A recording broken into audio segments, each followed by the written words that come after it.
আপনারা দেখছেন YouTube channel সোনালী দিনের বাজার। এই সতর্ক বাণীটি অবশ্যই দেখে নেবেন।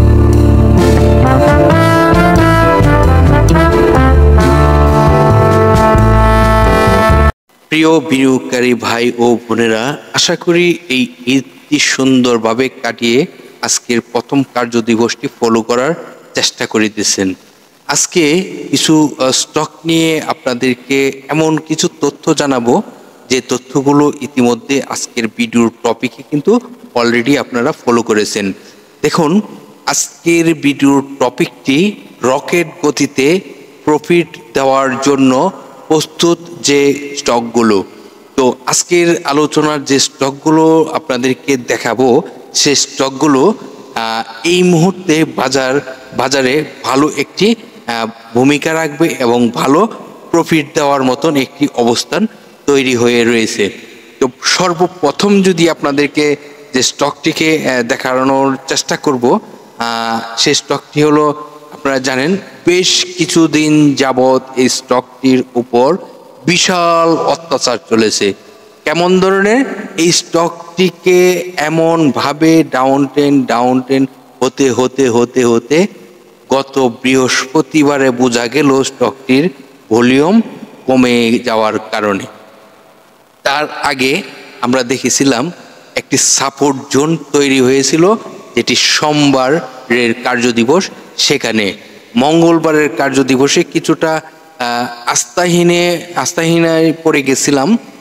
এই কারণেই যে এই স্টকটি কি আবার কারেকশন হবে না, আমি বৃহস্পতিবারের যে অবস্থানটি দেখতে পারলাম, ভলিউম কমে যাওয়া এবং স্টকটি যে প্রাইস ফল্ট করা, সেই ফলটি যেন থেমে গেল। তো সেজন্য স্টকটি যদি এখান থেকে ঘুরে যায়, তাহলে কিন্তু স্টকটি আবার ভালো একটি প্রফিট দেওয়ার মতন অবস্থান তৈরি হবে। দ্বিতীয় যে স্টকটি, এই স্টকটিও মার্কেটে ভালো ভূমিকায় রয়েছে এবং আরও ভালো হওয়ার সম্ভাবনা রয়েছে, সেটি হলো চার্টার্ড লাইফ ইন্স্যুরেন্স কোম্পানি। তৃতীয় যে স্টকটি, সেটিও লাইফ ইন্স্যুরেন্স সেক্টরের একটি স্টক, যেটি পপুলার লাইফ ইন্স্যুরেন্স। এই স্টকটিও ভালো ভূমিকায় চলে যাবে এবং ভালো প্রফিট দিবে এই স্টকটিও। পরবর্তী যে স্টকটি, এটি ফার্মা সেক্টরের একটি স্টক, চমৎকার একটি অবস্থান ধরে রেখেছে এবং স্টকটি কারেকশন শেষ করে সে আপট্রেনে যাওয়ার জন্য এবং বিনিয়োগকারীদেরকে প্রফিট দেওয়ার জন্য অলরেডি প্রস্তুত নিয়ে নিয়েছে। এই স্টকটিও আপনারা ভালো একটি প্রফিট আশা করি পাওয়া যাবে। আর এই স্টকটির আমি যা সিমটম দেখতে পারলাম, গত কার্যদিবসের ভিডিও আপনারা ফলো করেছেন, আশা করি এই স্টকটিও ভালো একটি ভূমিকা রাখবে এবং সাধারণ বিনিয়োগকারীদেরকে ভালো একটি প্রফিট দিবে। তারপর যে স্টকটি, সেটি হলো রূপালী লাইফ সেক্টরের মধ্যে এই রূপালী লাইফ হঠাৎ করে বিশাল ভলিউম হচ্ছে, হঠাৎ করে বিশাল বেশ কিছুদিন যাবত আমরা দেখতে পারতেছি ভলিউম হচ্ছে। তো এটার মানে কি? এটার মানে যে স্টকটিও ভালো একটি পারফর্ম করবে, ভালো একটি মার্কেটে বিনিয়োগকারীদেরকে সেকেন্ডারি মার্কেটে প্রফিট দিবে।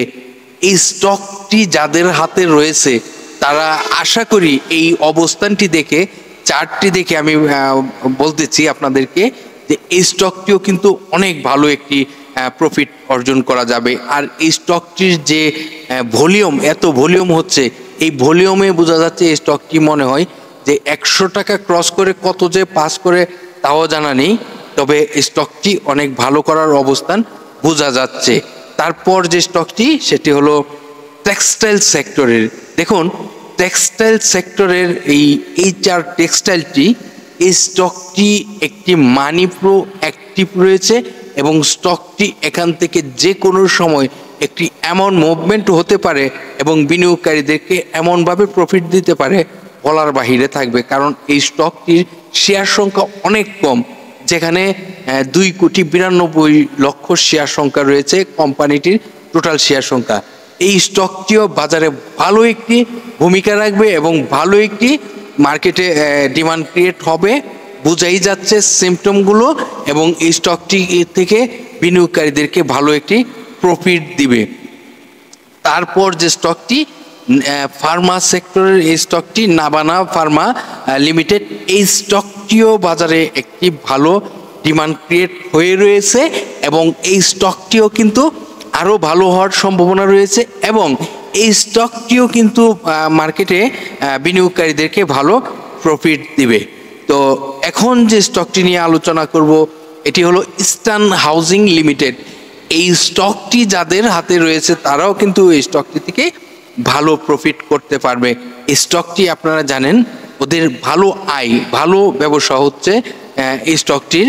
তো স্টকটিও আমি মনে করি যে স্টকটিও এখন রকেট গতিতে বিনিয়োগকারীদেরকে প্রফিট দেওয়ার অবস্থান তৈরি হচ্ছে। সর্বশেষ যে স্টকটি নিয়ে আলোচনা করব সেটি হলো BSC, Bangladesh shipping corporation. Bangladesh shipping corporation স্টকটি এটিও একটি চমৎকার পজিশন ধরে রেখেছে এবং এই স্টকটিও ভালো একটি প্রফিট দেওয়ার জন্য প্রস্তুত হয়ে রয়েছে বিনিয়োগকারীদেরকে। এই যে স্টকগুলো, আজকের আলোচনার যে স্টকগুলো, সেই স্টকগুলো রকেট গতিতে পয়সা দিবে ভাই। রকেট গতিতে এই পয়সা এই স্টকগুলো থেকে অর্জন করতে পারবে যদি এই স্টকগুলো বিনিয়োগকারীরা মানে রিচার্জ করে। এবং এখন থেকে আমার মনে হচ্ছে এই স্টকগুলো বাজারে ভালো ভূমিকা রাখবে এবং এই স্টকগুলো বিনিয়োগকারীদেরকে ভালো প্রফিট দিবে। আশা করি আপনারা আজকের আলোচনার যে তথ্যগুলো বুঝতে পারছেন। এই মুহূর্তে এই স্টকগুলোকে আমি মনে করি যে রিচার্জ করার প্রয়োজন, রিচার্জ করে এই স্টকগুলোকে নজরে নেওয়ার প্রয়োজন এবং আজকের প্রথম কার্য দিবসের পর এই স্টকগুলোর ভূমিকা দেখা যাবে এবং আগামী কালকে আপনাদের সাথে আরও আলোচনা হবে, আরও আপনাদের সাথে পরামর্শ হবে, আরও স্টকগুলোর যুক্তিগতা, স্টকগুলোর আরও তথ্যগুলো আপনাদেরকে প্রকাশ করার চেষ্টা করতে পারবো আশা করি। আজকের মতো এখানেই বিদায় নিলাম। ভালো থাকেন সবাই, সুস্থ থাকেন, আল্লাহ হাফেজ।